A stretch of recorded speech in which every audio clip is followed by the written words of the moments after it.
3주 전 엄사라 전도사님이 말씀 전하실 때 이렇게 인사를 했습니다. 한쪽 눈을 가리고 한눈에 반했습니다. 이렇게 인사를 했는데요. 3주 전의 기억을 다시 떠올리셔서요.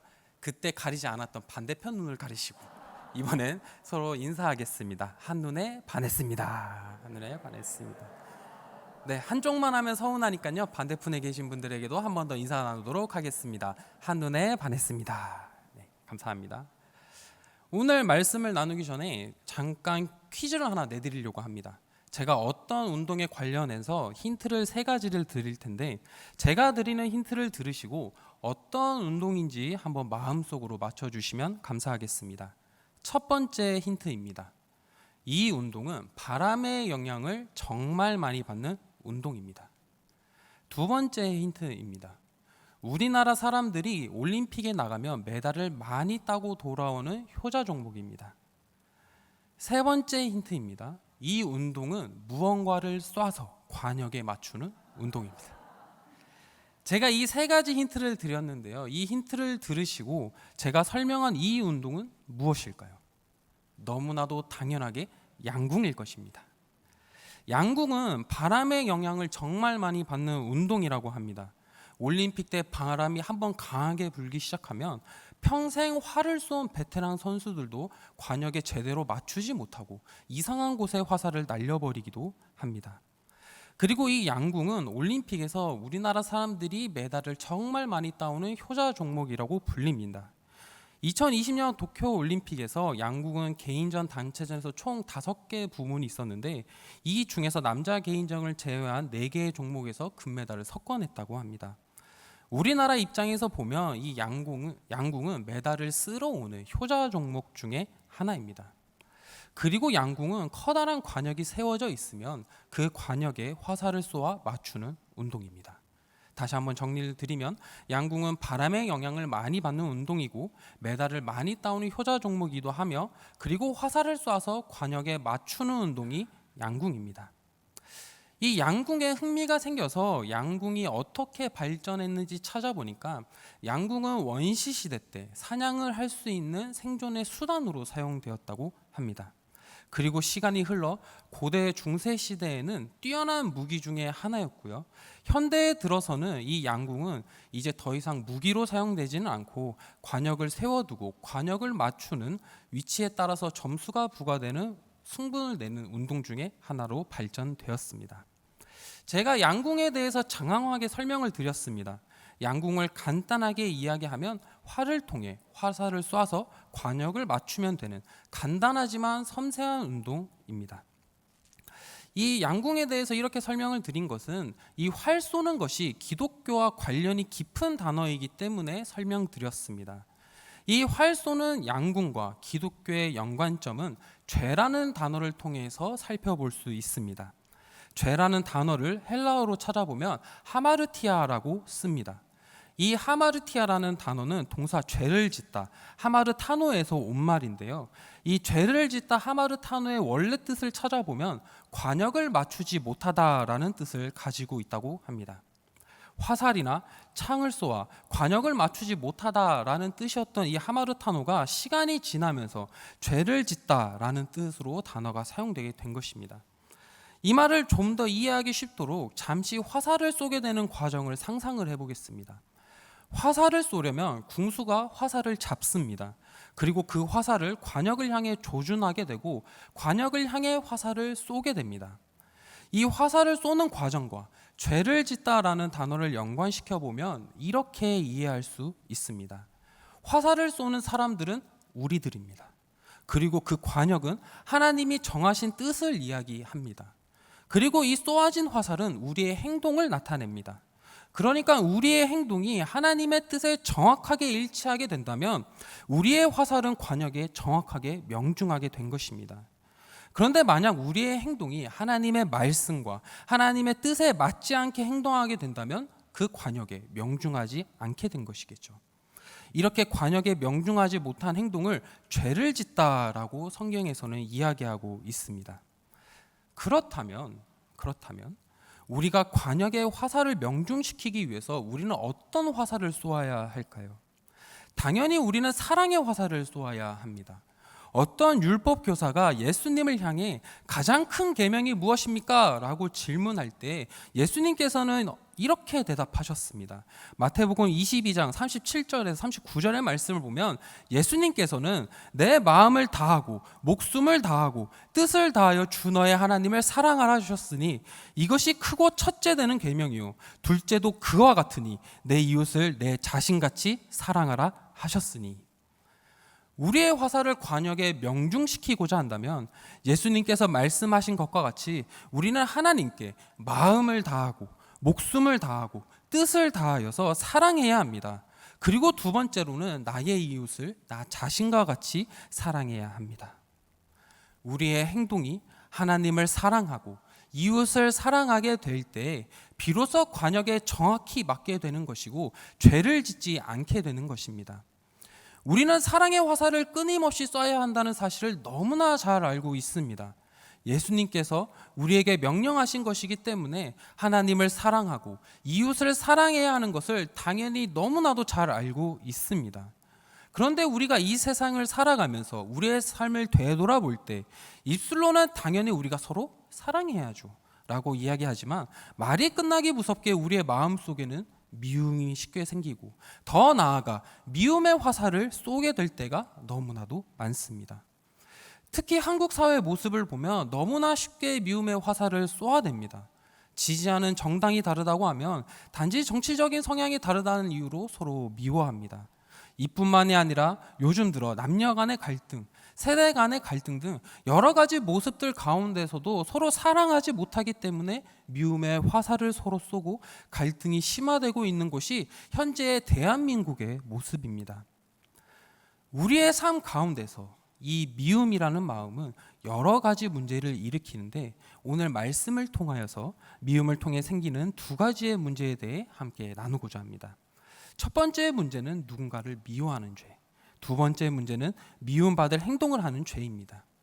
누군가를 미워하는 죄에 대해서는 오늘 우리가 함께 읽은 요한 1서의 말씀으로 나누고요. 두 번째 미움받을 행동을 하는 죄는 창세기 12장의 말씀으로 함께 나누도록 하겠습니다. 미움으로 인한 첫 번째 문제는 누군가를 미워하는 죄입니다. 요한 1서 2장 7절에서 11절의 말씀을 나누기 전에 요한 1서가 쓰여진 배경에 대해서 잠시 나누겠습니다. 요한 1서가 쓰여진 시기에는 개종한 유대교인들과 이방 신자들이 그리스도인으로 개종하기 전에 가지고 있던 생각들이 여전히 남아 있어서 예수님을 향한 신앙을 변질시키고자 하는 시도들이 있었습니다. 이러한 시도들로 인해 이단자들이 나타나기도 하였고요. 배교하는 사람들이 나타나기도 하였습니다.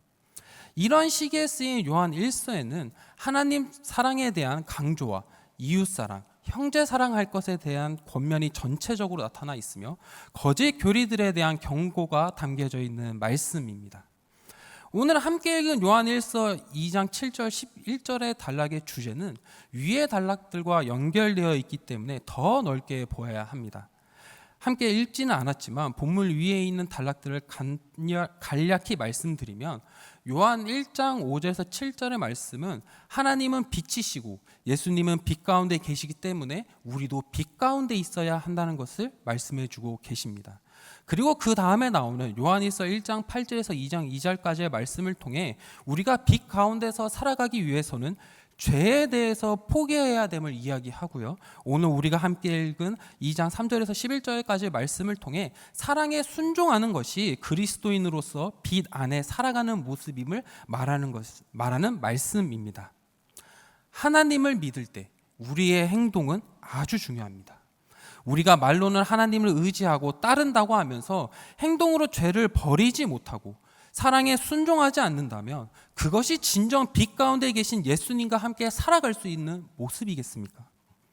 말씀 도입부에서 나눴던 양궁에 대입해 본다면 우리가 가진 화살은 사랑의 화살, 믿음의 화살을 가지고 쏘아야 관역에 명중한 것이고 빛 가운데 계신 예수님과 함께 살아갈 수 있는 모습이 이런 모습일 것입니다.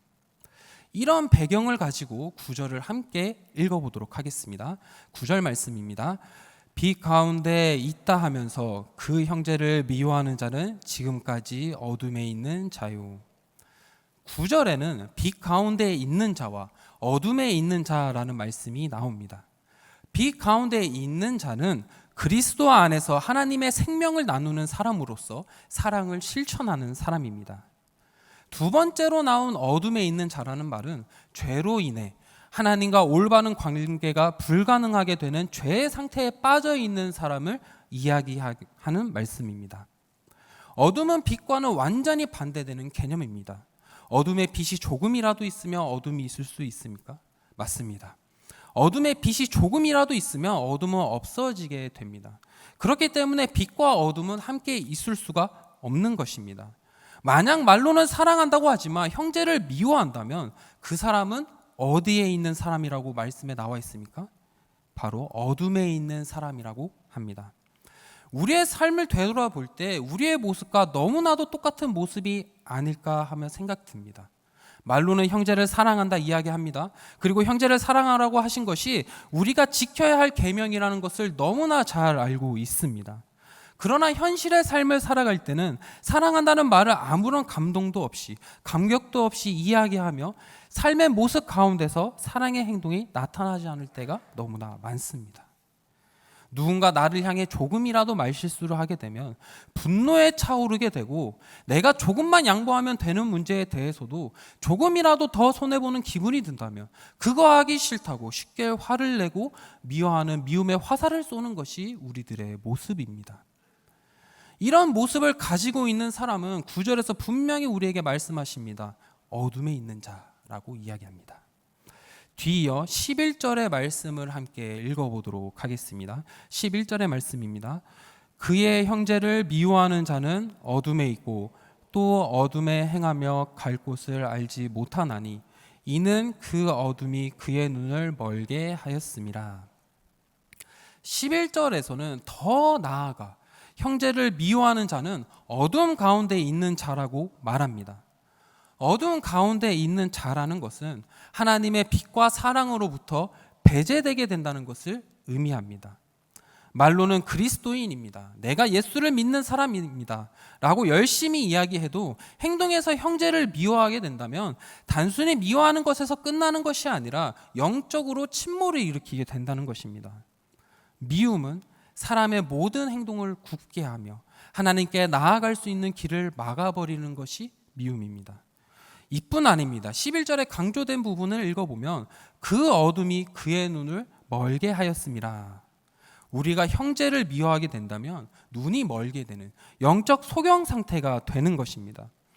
우리가 하나님께로 다시 돌아가고자 할 때 눈이 보여야 길을 찾아 하나님께로 돌아갈 수 있게 되지 않겠습니까? 믿음으로 어두움에 있게 된다면 영적 소경 상태가 되어 하나님께 돌아가는 길을 찾기가 점차 어렵게 되는 것입니다. 미움은 불가피하게 더 많은 미움을 만들어내기 시작합니다. 그리고 이러한 미움은 우리의 눈을 멀게 하고 하나님께 더 이상 다가갈 수 없는 영적으로 침몰된 상태를 만드는 것이 미움입니다. 우리는 이러한 이유로 인해 누군가를 미워하는 죄를 지어서는 안 됩니다. 우리의 마음 속에서 자꾸 생겨나는 이 미움의 화살을 걷어내야 합니다. 우리의 마음속에서 자꾸 미움의 화살을 만들어내고 쏘아대기 시작한다면 요한 1서의 말씀과 같이 우리는 더 이상 하나님께로 돌아갈 수 없는 상태가 되어버릴지도 모릅니다. 우리는 오늘 말씀을 통해 미움의 화살을 지니고 있는 자들은 어두운 가운데 있다는 사실을 반드시 기억해야 합니다. 그리고 우리들이 날마다 가까이 하는 것은 사랑이라는 사실을 반드시 기억해야 합니다. 하나님을 전적으로 신뢰하며 사랑하고 이웃을 내 몸과 같이 사랑하는 마음을 가까이 하여야 합니다. 우리 사랑하는 성도님들께서는 미움을 경계하여 빛 가운데 거하시는 성도님들이 되시길 예수님의 이름으로 축원합니다. 이제 미움에 관한 두 번째 문제에 대해서 살펴보겠습니다. 우리가 미워하는 죄만큼이나 경계해야 하는 것은 미움받을 행동을 하는 죄입니다. 미움받을 행동을 경계해야 하는 것에 대한 말씀은 창세기 12장 10절에서 20절에 나타나 있습니다. 이 말씀을 자세히 살펴보면 아브라함이 살던 땅에 기근이 심하게 들었습니다. 먹을 것이 넉넉하지 않았던 아브라함은 자기 아내 사레를 데리고 애굽 땅으로 이동하였습니다. 그런데 11절을 보니 아브라함이 사레를 향해 이렇게 이야기합니다. 내가 알기에 그들은 아리따운 여인이라. 애굽 사람이 그대를 볼 때 이르기를 이는 그의 아내를 하여 나를 죽이고 그대를 살리리니 원하건대 그대는 나의 누이라 하라. 그러면 내가 그대로 말미암아 안전하고 내 목숨이 그대로 말미암아 보존되리라 하니라. 아브라함의 이야기를 들으면 뭔가 이상합니다. 아브라함은 먹을 것이 없어서 애굽으로 이동하였습니다. 그런데 그 와중에 아브라함은 자기 아내 사례를 보고 애굽 사람들이 와서 누구냐라고 물어보면 내 아내가 아니고 누이라고 말할 것을 시킵니다. 그 이유는 사례가 아름다움으로 인해 자기가 죽임을 당할까 두려웠기에 사례에게 이런 거짓말을 시킨 것입니다. 이 이야기를 들으면 아브라함은 남편으로서 몇 점짜리 남편입니까? 네, 당연히 빵점짜리 남편입니다. 제가 아직 결혼을 하지 않아서 이렇게 말씀드리는 게 맞는 것인지는 모르겠으나 부부는 고난과 어려움이 찾아와도 함께 넘어가는 것이 부부 아니겠습니까? 그런데 아브라함은 아내 사례를 누이로 둔갑시켜 버렸습니다. 그리고 홍길동처럼 아버지를 아버지라 부르지는 못하는 관계를 만들어 놓고 애굽 땅으로 들어갔습니다. 그런데 아니나 다를까 아브람과 사례가 애굽에 도착하였을 때 애굽의 사람들이 사례의 아름다움을 보았고 바로의 고관들도 사례를 보고 아름다움을 칭찬하였습니다. 그리고 애굽의 고관들이 사례를 바로의 왕궁으로 불렀다고 합니다. 바로가 사례를 보았을 때 아름다웠습니다. 그래서 아브라함에게 16절을 보니 양과 소와 노비와 암수 나귀와 낙타를 주었다고 합니다.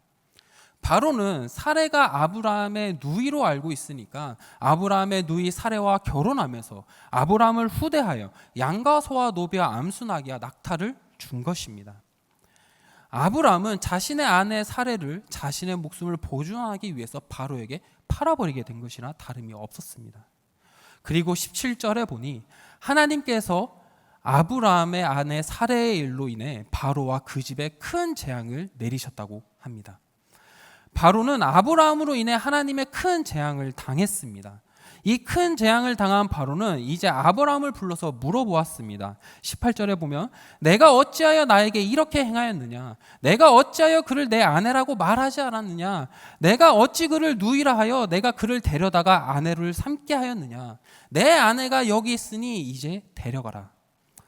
바로는 거짓말을 한 아브라함에게 격분하며 어서 너의 아내 사례를 데려가라 하고 아브라함의 모든 소유를 내어주었다고 합니다. 여기서 우리가 생각해 볼 문제가 하나 있습니다. 과연 바로가 잘못한 것이 무엇일까요? 바로는 무엇을 잘못하였길래 하나님의 큰 재앙을 당하였을까요? 바로는 아브라함에게 거짓말을 한 것도 아니었습니다. 바로는 아브라함에게 사례가 누구인지 물어봤고 누이라는 확답을 들었기에 사례를 아내로 삼고자 했을 뿐입니다. 그런데 바로는 하나님께 큰 재앙을 당하게 되었습니다. 이 사건을 곰곰이 생각해 보면 바로가 잘못한 것이 있습니까? 일반적인 시각으로 본다면 바로가 잘못한 것은 없습니다. 바로도 어떻게 보면 아브라함에게 거짓말을 당한 피해를 입었을 뿐입니다. 아무런 잘못을 하지 않았던 이 바로는 하나님께 큰 고난을 당하게 된 것입니다. 여기서 의아함이 생깁니다. 도대체 왜 바로는 하나님께 큰 재앙을 당하게 된 것일까요? 바로가 하나님께 큰 고난을 당하게 된 원인은 창세기 12장 3절에 있습니다. 12장 3절에 강조된 부분을 함께 읽어보겠습니다. 너를 축복하는 자에게는 내가 복을 내리고 너를 저주하는 자에게는 내가 저주하리니.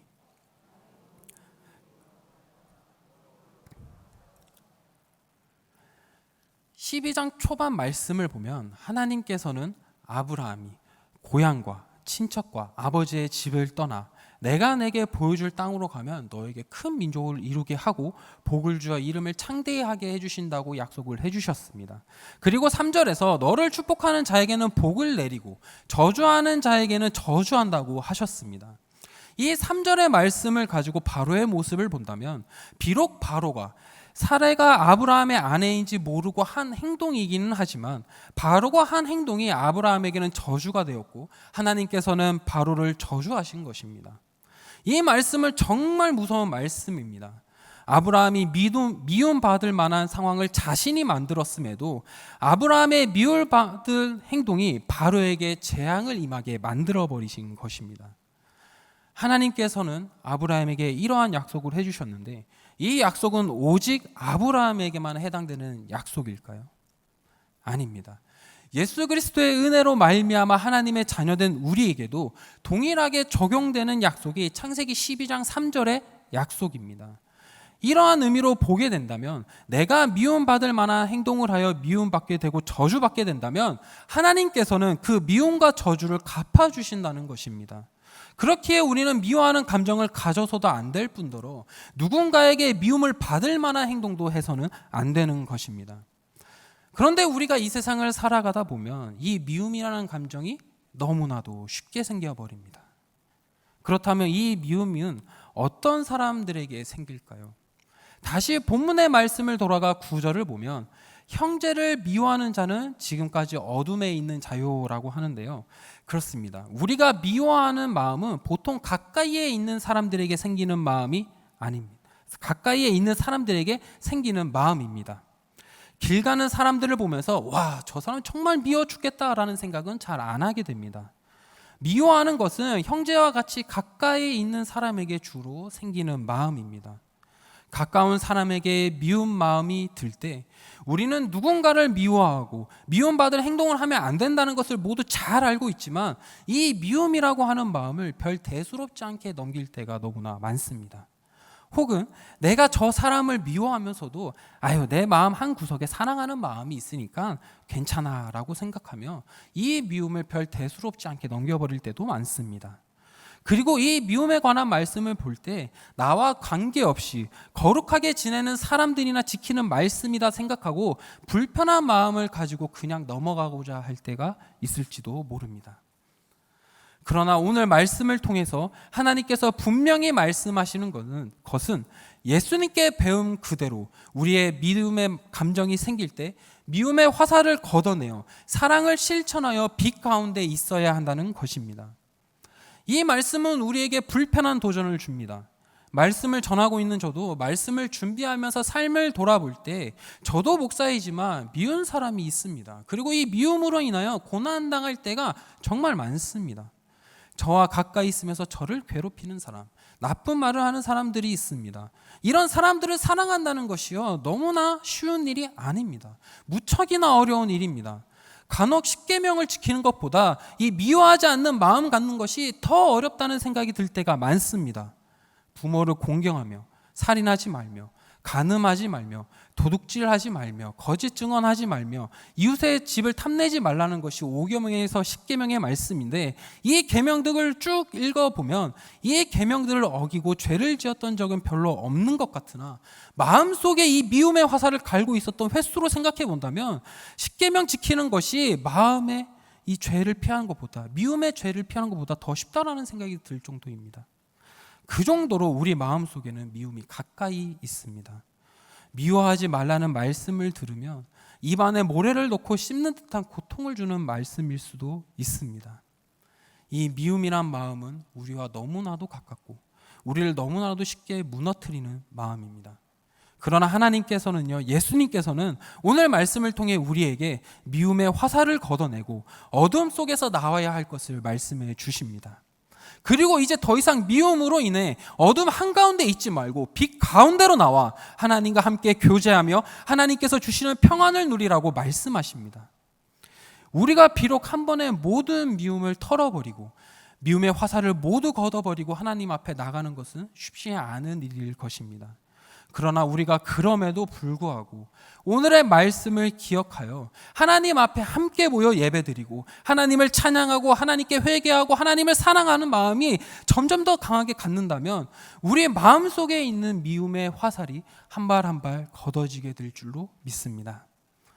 오늘 말씀을 통해 느리더라도 그 미워하는 그 사람을 위해 미움의 화살을 한 발 한 발 걷어내실 수 있는 우리 사랑하는 성도님들이 되시길 예수님의 이름으로 축원하겠습니다.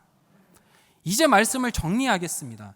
죄를 짓다라는 말은 관역에서 벗어나다라는 뜻을 가진 헬라어에서 시작되었다고 말씀드렸습니다. 그렇습니다. 우리는 우리의 화살, 우리의 행동이 하나님의 뜻에 정확하게 일치해야 합니다. 그러나 우리는 이 세상 살아가다 보면 나도 모르게 갈고 닦고 있는 이 미움의 화살로 인해 우리는 쉽게 죄를 짓게 되고 악한 사탄 마귀에게 우리의 마음을 빼앗기곤 합니다. 이런 상황 속에서 예수님께서 오늘 말씀을 통해 우리에게 전하십니다. 어둠의 가운데서 나와 빛 가운데로 가라. 마음속의 미움의 화살을 이제 모두 부숴버리고 사랑의 화살, 믿음의 화살을 쏠 것을 우리에게 말씀해 주시는 것입니다. 우리가 미움의 화살을 걷어버리고 하나님을 더욱 사랑할 때 하나님께서도 우리에게 도저히 사랑할 수 없을 것 같은 그 미운 사람을 사랑할 수 있도록 능력 주실 줄로 믿습니다. 이 믿음 가지고 우리가 너무나도 미운 사람을 위해 기도할 수 있는, 빛 가운데서 살아가실 수 있는 우리 성도님들이 되시길 예수님의 이름으로 축원합니다.